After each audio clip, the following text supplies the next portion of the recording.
Hello and welcome to another episode of the Agency Leadership Podcast. I'm Chip Griffin. And I'm Ginny Dietrich. Ginny, I have a confession. I've been doing some work secretly on this podcast, and I haven't been telling you about it. Oh, was it you or Jen? I guess we'll find out right after this.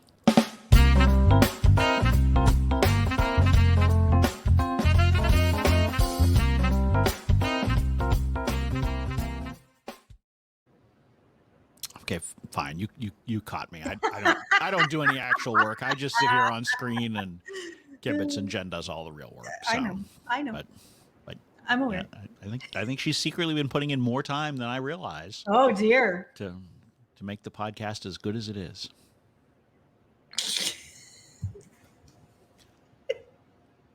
Oh my. Okay. But that is the topic today. That is the topic. Not Jen. No, we're not going to talk about the amount of work that she does or doesn't do. It's, that is what it is. But a lot of you have employees in your agencies who are probably doing work for your clients that you don't realize that they're doing. Even if you have a really good time tracking program in place, it's entirely possible that they're not reporting it entirely accurately to you. And if you don't have time tracking, well, then I can guarantee you, right? They're yes. They're over-servicing clients, yes. And you don't even realize it. Yeah. And part of the reason this topic came up is because I relate a story of how several years ago an employee left. And about a month after he was gone, the client called and said, "Hey, I really hate to bring this up, but something's off." And I said, "Okay, talk to me about it." And she said, "Well, when so-and-so was here working on the account, we got all this stuff done. We did, 5 blog posts a month or a week, and we did a webinar, and we did a white paper, and we were doing social media." And as she's talking, my head is going ready to explode because they were paying us $3,000 a month. And trust me, that was not in the scope of work. And I said to her, "You were getting all of that every month?" And she said, "Yes." And I said, "Not every quarter?" And she said, "No, every month." And so I had to explain to her that I needed to do some investigation, but what it sounded like is that said employee was over-servicing and giving her way more than had been scoped or that she was paying for. And now obviously the new person on the account was doing what was in the scope of work, and it felt like less because it was less. And she was like, "Oh my gosh, I'm so sorry. I hope I didn't get this person in trouble." And I'm like, "Well, they're already gone, so I can't be in trouble now." And I did some investigation and found out that sure enough, this person had been over servicing and not tracking they were putting in the proper amount of time. So it looked like we were doing what we were supposed to be doing, but then all the over servicing that they were doing was not tracked at all. And this client, after about 3 months of the new quote unquote person, she ended up leaving because she wasn't getting the same amount of service in her eyes that she had before. And I was like, "Well, congratulations, you just got 3 years worth of free work. So yay you." Right.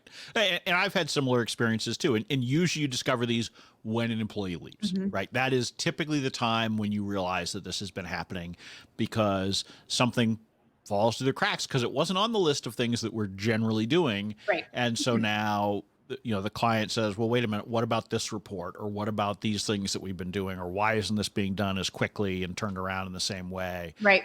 It typically shows itself when you have employee turnover.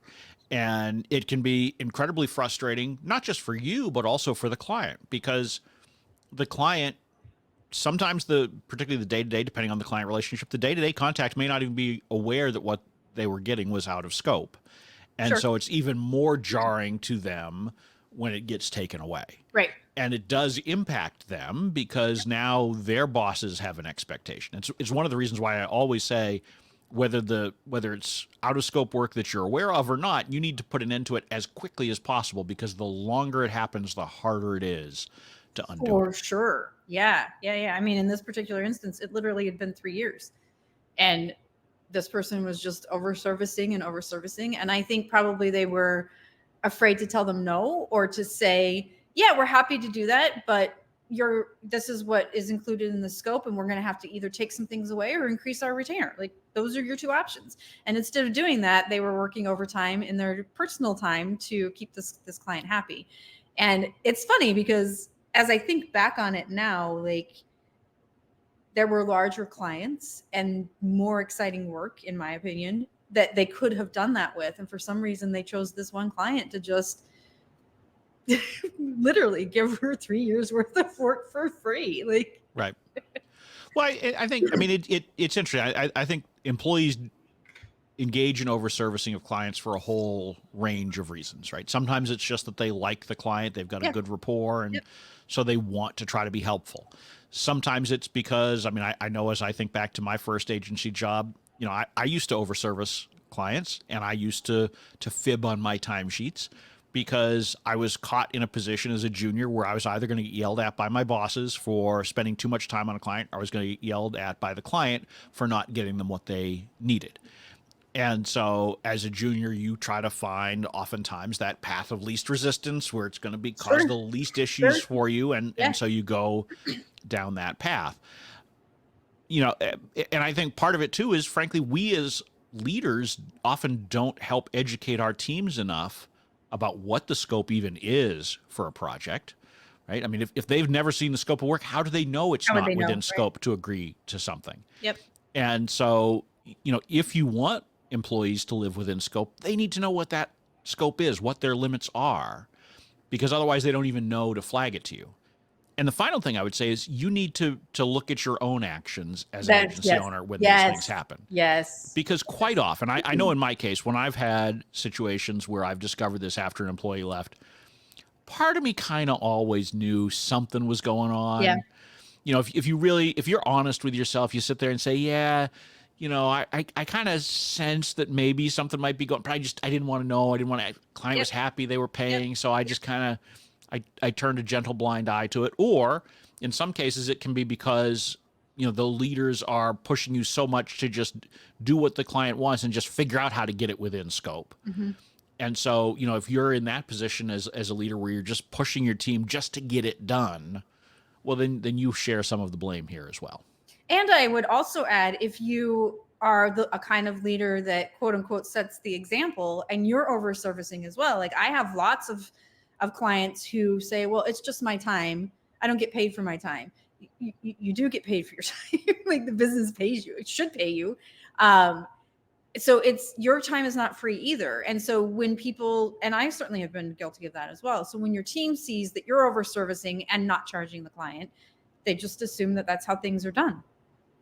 But I'm glad you said that, because I get asked a lot of times by agency owners, you know, how can we create this culture or that culture? Or it all goes back to you as the owner, particularly in a small agency. What you do is the culture. You don't create culture. You act in a certain way, and others around you mirror that.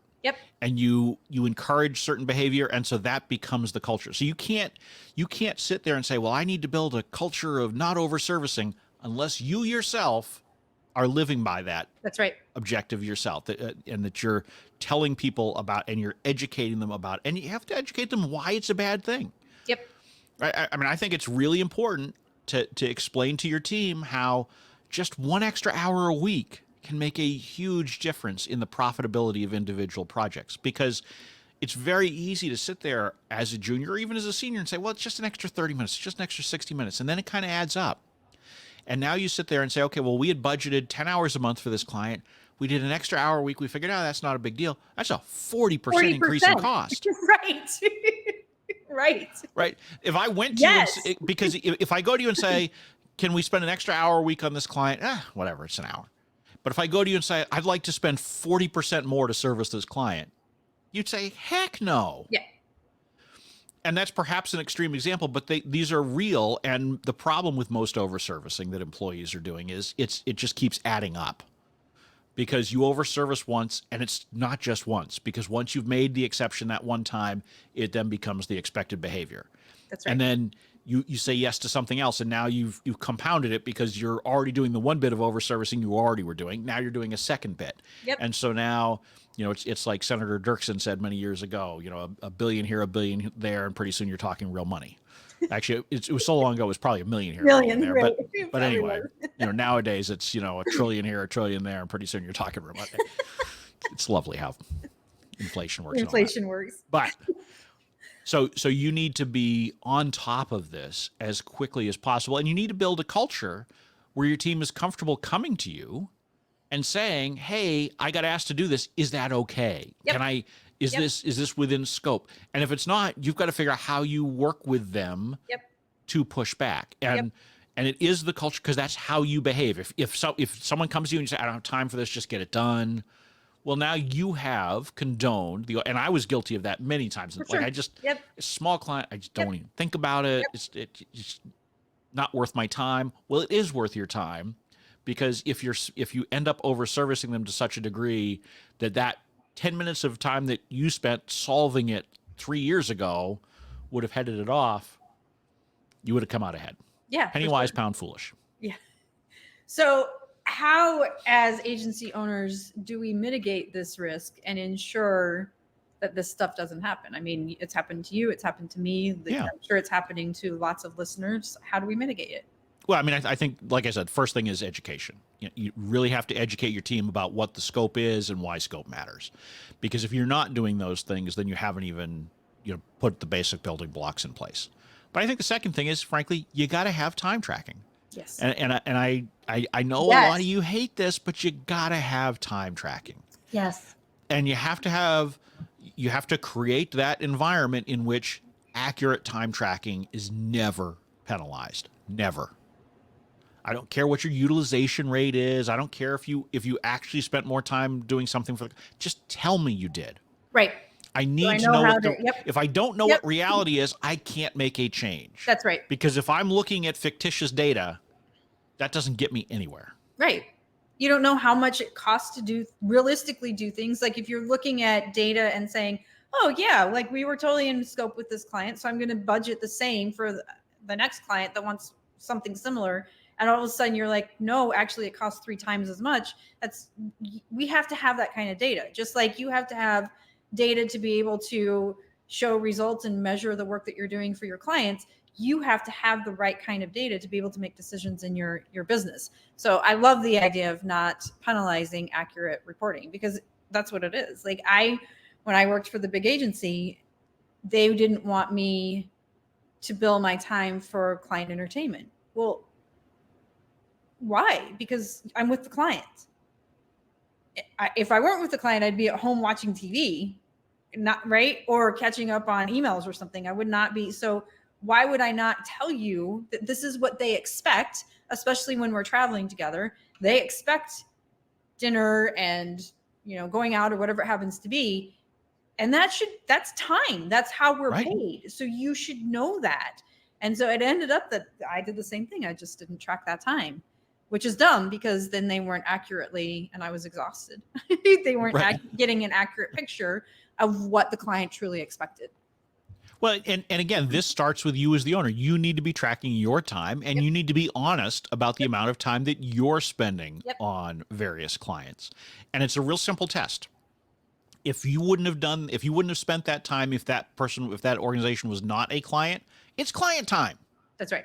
Right? You don't get to just say, well, it's just relationship building, or it's for the renewal. Those are all things you would not be doing but for the fact that they are a client. Therefore, it is client time and needs to be recorded as such. And if you don't, then you are not getting an accurate picture of how profitable that work is. So you don't know whether it is priced correctly, and you don't have the information that you need to price better for the next prospect that comes down the road. You need this information. It needs to be accurate. If you are not encouraging an environment where people report accurately, you are Enron. And for all you youngsters out there, go look it up.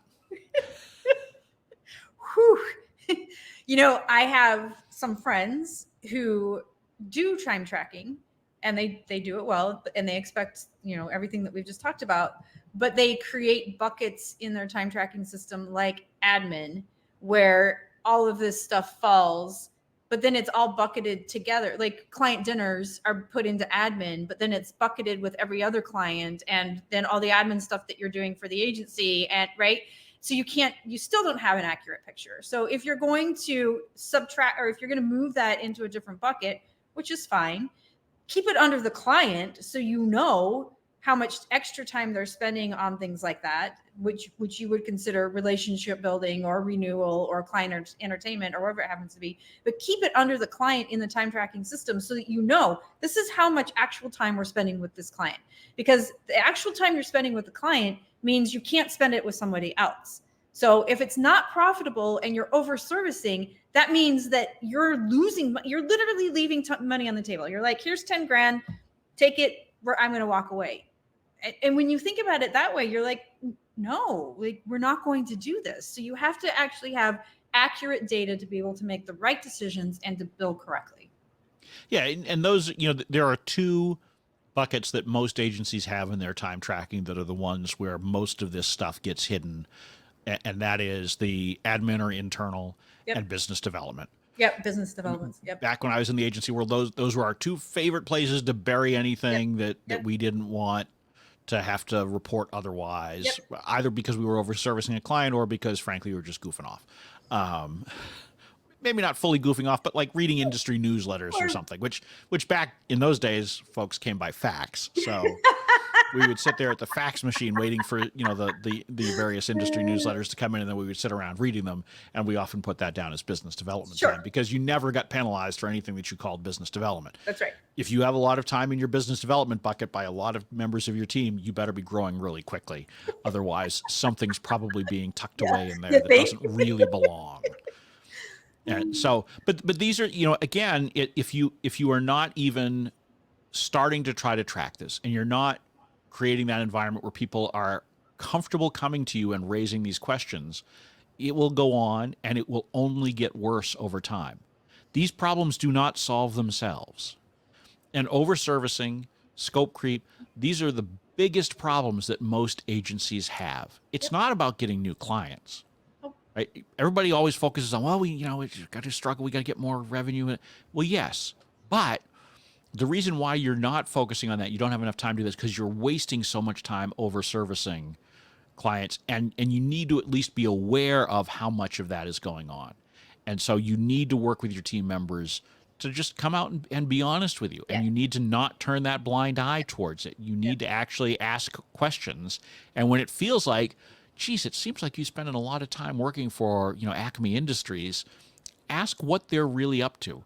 I don't know, maybe even read their weekly reports instead of just kind of skimming past them in your inbox because you're like, nobody's really complaining. Checking out the client's website, that would give you a good idea too. Right. I mean, and this is another one of those places where I will repeat my plea that you have weekly one-on-ones with all of your direct reports. Ask them questions, make sure they're talking about different clients, make sure that they're sharing information with you. If something just doesn't feel right, ask them about it. Encourage them to do the same with their direct reports, assuming that you've got a middle layer of management in your agency. And this is how you surface those things. And you need to make sure that everybody at every level is bubbling this stuff up so that it actually gets dealt with in as near real time as possible. Otherwise, it's just going to keep hidden away.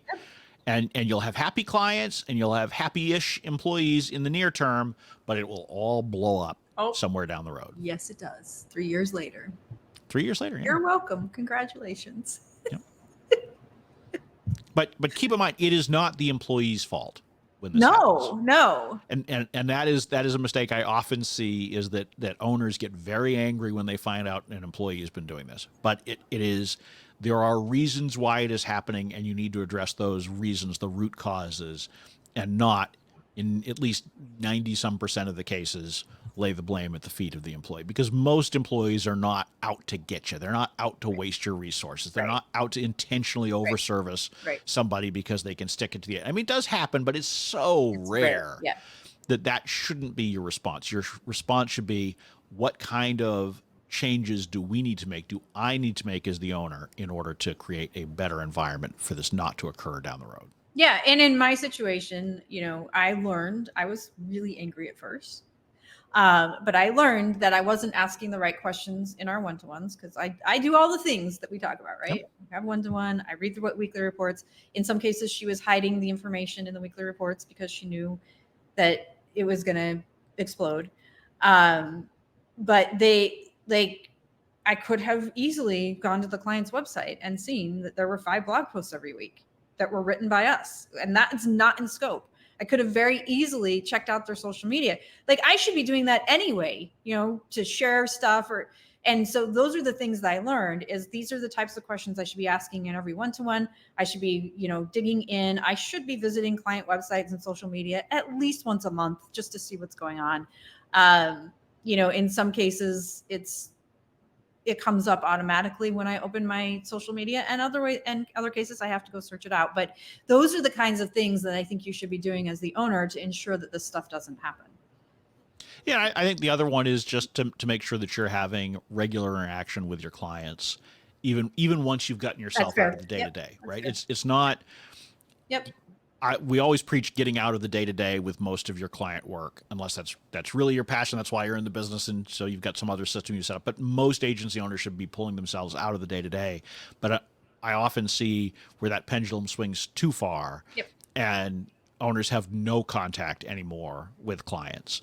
And so you need to find a way to have the right balance, whether that's quarterly or semi-annually or something like that, having a more meaningful conversation with the clients, because usually they will say something in there like, oh, it's great that Sally, turns these things around in the middle of the night for us. And you're like, what? I'm sorry. Maybe I should go ask Sally what's going on here. But those are the kinds of things that you will pick up if you're having those conversations on a regular basis. Not every little thing. I mean, things will still slip through the cracks. I'm not going to sit here and tell you that if you implement all of these things that you will always find everything that's going on. You will not. Right. But you need to minimize it as much as possible, and then learn from each individual circumstance. So when you get burned on one thing, now keep a closer eye out for that specific behavior and make sure that you're asking those questions, that you're modeling the right behavior, and that you're educating your team so that they will at least raise the issue of overservicing sooner rather than later, and not just do whatever the client asks just to keep them happy. Yes. And when they get stuck in that, and some of them do, you're there to help them, coach them through it, or even say, like, let's have a meeting to discuss the overage and what we're doing and how to do this, so that you can teach them, you can coach them through how to handle it. Because in some cases, you're right, there are employees who are, for whatever reason, scared to say no to the client, and so they just do the work, and then it gets you into this bad conundrum. I think most employees are, and it's because we as owners tell them that they need to keep the client happy. Right. Fair. And when a client comes to us upset, what do? Oftentimes we go and we maybe not literally yell at the employee, but we yell at the employee effectively. Yeah. So, they are learning that if client unhappy, owner unhappy with me. Yep. Yeah. We need to make clear that that is not what we're trying to do. And you do need to remember, in this and all other things, that you are not just a manager who is there for accountability. You are there to teach, to mentor, to educate. That's right. Because these are folks who don't have the same level of experience that you do. And frankly, you are doing some of the same bad things that they're doing. That's right. Yes, you are. So pop up the mirror and take a look at all of the things you're doing to overservice clients. Because it's not just your team.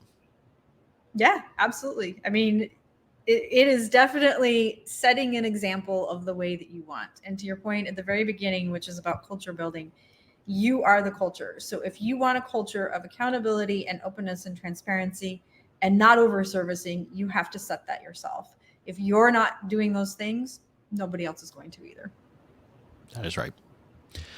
And I guess that's probably a good point to make sure that we're not overservicing you by staying too long with this episode. So we will draw this episode of the Agency Leadership Podcast to a close. I'm Chip Griffin. I'm Jenny Dietrich. And it depends.